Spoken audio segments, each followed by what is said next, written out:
سلطان محمود غزنوی کے دربار میں ایک شخص حاضر ہوا اور اس کے ہاتھ میں ایک تھیلی تھی، تو عرض کرنے لگا، حضور آپ کی رعایا میں میرے ساتھ ایک عجیب سا کیس بن گیا ہے، تو اس کا کوئی حل سوچئے۔ تو میں سفر پہ نکلا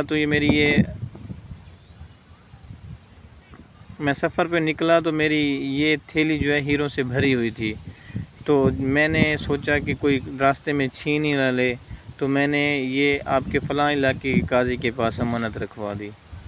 تو اب واپس آیا ہوں تو قاضی نے مجھے یہ دی ہے، اس میں ہیروں کی بجائے اب کھوٹے سکے بھرے ہوئے ہیں، تو آپ مجھے بتائیں کہ میں اس کا کیا حل کروں۔ تو میں جیسے ہی قاضی صاحب کو کچھ کہتا ہوں تو وہ میرے گریبان تک آتے ہیں، اور بادشاہ سلطان محمود غزنوی یہ باتیں غور سے سنتا رہا، اور اس کے بعد مجلس کو کہا کہ آپ لوگ یہاں سے جا سکتے ہو۔ تو سب جب چلے گئے تو آپ نے اس شخص کو کہا کہ یہ تھیلی یہاں پہ چھوڑ دو اور اب جاؤ، جب میں آپ کو بلاؤں گا پھر آنا۔ تو اس شخص نے ایسا ہی کیا۔ تو جب سلطان محمود دیوان میں اکیلے رہ گئے تو وہ جس گدے کے ساتھ ٹیک لگا کے بیٹھے تھے وہ گدا پھاڑ کے چھری کے ساتھ وہ چھری جیب میں ڈالی اور وہاں سے چل پڑے، اور تمام دربان کو یہ حکم ہو گیا کہ میں 3 دن کے لیے سیر کے لیے جا رہا ہوں، تو میری غیر موجودگی میں اس دیوان کے احاطے میں کوئی شخص نہ آئے۔ تو ایسا ہی ہوا، صرف صفائی کرنے والا اور نگرانی کرنے والا، ان دونوں کو اجازت تھی۔ تو آپ چلے گئے وہاں سے، جیسے ہی آپ گئے تو صفائی کرنے والا جیسے ہی آیا تو دیکھا گدا پھٹا ہوا تھا، تو اس نے شور مچانا شروع کر دیا۔ تو چوکیدار بھی آ گئے، پہرے دار بھی آ گئے، وزیر بھی آ گئے، مشیر بھی آ گئے۔ تو انہوں نے کہا کہ اگر یہ اس کا گدا پھٹا ہوا ہے تو وہ تو واپسی پہ ہم سب کو مار ڈالے گا، تو ہم ایسا کرتے ہیں، اس کا کوئی حل تلاش کرتے ہیں۔ تو ایک بندہ ان میں موجود تھا، وہ کہتا ہے آپ لوگ فکر نہ کرو، میرے پاس ایک ایسا آدمی ہے جو ایسے سیے گا کہ خود پھاڑنے والے کو بھی خبر نہیں ہوگی۔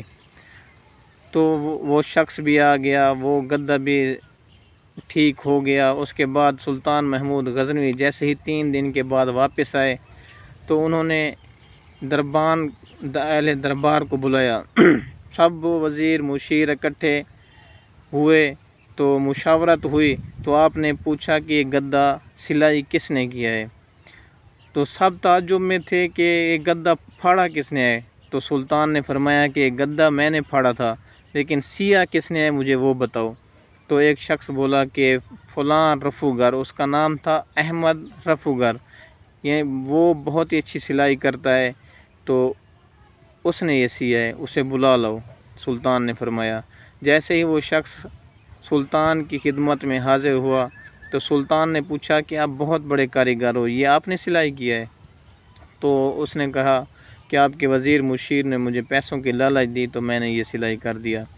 تو پھر وہ تھیلی جو وہ شخص چھوڑ کے گیا تھا وہ دکھائی اس احمد رفوگر کو کہ یہ بھی آپ نے سلائی کی ہے۔ یعنی سلائی اس قسم کی ہوتی تھی کہ دیکھنے والے کو پتہ ہی نہیں چلتا تھا کہ یہ کھلا ہوا بھی ہے یا ویسے کا ویسے بند ہے، اور ایسے ہی اس تھیلی کی سلائی ہوئی تھی۔ تو سلطان محمود غزنوی نے اس قاضی کو بلایا اور اکیلے میں اس سے بات کی کہ اگر آپ نے یہ کیا ہے تو آپ مان جاؤ۔ تو اس نے الٹا سلطان محمود غزنوی کو دھمکی دی کہ اگر آپ مجھ پہ الزام لگا رہے ہیں اور اگر یہ سچ آپ ثابت نہ کر سکے تو میں آپ کو عدالت میں لے کے آؤں گا۔ تو سلطان محمود غزنوی نے پھر بھرے بازار میں بلا لیا۔ تو جیسے ہی اس نے احمد رفوگر کو دیکھا تو بوڑھے قاضی کی ٹانگیں کانپنے، اس بوڑھے آدمی قاضی کی ٹانگیں جب کانپنے لگ گئیں اور گردن جھک گئی تو سلطان سمجھ گئے، اور مجلس میں جتنے موجود لوگ تھے سب سمجھ گئے کہ یہ اس قاضی نے ہی یہ کارنامہ کیا ہے۔ تو وہ قاضی جس کو لوگ دکانوں سے باہر نکل کر ہاتھ چومتے تھے اور اس کے دیدار کے لیے ترستے تھے اور راستے میں آ کے سلام کرتے تھے، وہی لوگ پھر کہنے لگے کہ ایک بوڑھے قاضی کے کارنامے چیک کرو، عمر چیک کرو اور کارنامے چیک کرو۔ اس پر سلطان محمود غزنوی نے کہا کہ آپ میری دربار سے نکل جاؤ، تو وہ قاضی وہاں سے چلا گیا۔ راستے میں بہت ہی پشیمان ہوا، اور جب گھر پہنچا تو بیٹے اور بیٹیوں نے کہا کہ ابا جان، ہم تو اب سکول اور مدرسے جانے کے قابل بھی نہیں رہے، لوگ ہمیں طعنے دیں گے، بچے ہمیں مذاقیں کریں گے، تو ہم اب کیسے زندگی بسر کریں گے؟ تو اس نے کہا کہ چلو بیگم تو میرا ساتھ دے گی۔ تو بیگم نے کیا کیا کہ بیگم نے کہا کہ اب مجھے ڈر ہے کہ میں میکے کیسے جاؤں گی، اپنے ماں باپ سے نظریں کیسے ملاؤں گی، گلی محلوں کے لوگوں سے میں نظریں کیسے ملاؤں گی۔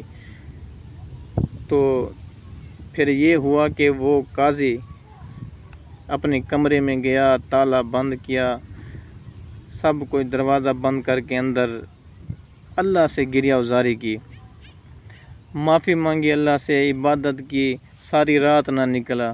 صبح جب اس کا دروازہ کھولا گیا تو اس کی روح پرواز کر چکی تھی، وہ اپنے خالق کے حقیقی سے جا ملا تھا۔ اور کسی نے کیا خوب لکھا ہے کہ بد دیانتی نہ کرو، نہیں تو رسوا ہو جاؤ گے۔ تو ایسا ہی اس قاضی نے کیا تھا، تو اور اس کی سزا اس نے پائی۔ تو ہمیں بھی چاہیے کہ ہم بھی اللہ تعالیٰ سے معافی بھی مانگیں اور گناہوں سے بچنے کی توفیق مانگیں، کیونکہ اللہ تعالیٰ کی توفیق کے بغیر نہ تو ہم گناہوں سے بچ سکتے ہیں، نہ کوئی نیکی کر سکتے ہیں۔ تو اللہ پاک سے دعا ہے کہ اللہ تعالیٰ ہمیں حق سچ بیان کرنے کی توفیق عطا فرمائے۔ اور کسی نے کیا خوب لکھا ہے کہ وہ تو سلطان محمود غزنوی کی عدالت تھی، یہاں پہ تو ہم جھوٹ بھی بول سکتے تھے، چھوٹ بھی سکتے تھے، لیکن جب مالک لم یزل کی عدالت میں جائیں گے تو وہاں کیسے جھوٹ بولیں گے؟ وہاں تو زبان بند ہوگی، وہاں تو ہاتھ، پاؤں، ناک، کان اور آنکھیں بند کریں گی، وہی گواہی دیں گی۔ تو اس لیے کوشش کریں کہ ایسا کام کوئی نہ کریں کہ بعد میں ہمیں خود سے ہی خود کو شرمندگی ہونے لگ جائے۔ دعا ہے اللہ تعالیٰ ہم سب کی مغفرت فرمائے، دعا ہے اللہ تعالیٰ ہمیں نیک کام کرنے کی توفیق عطا فرمائے، آمین یا رب العالمین۔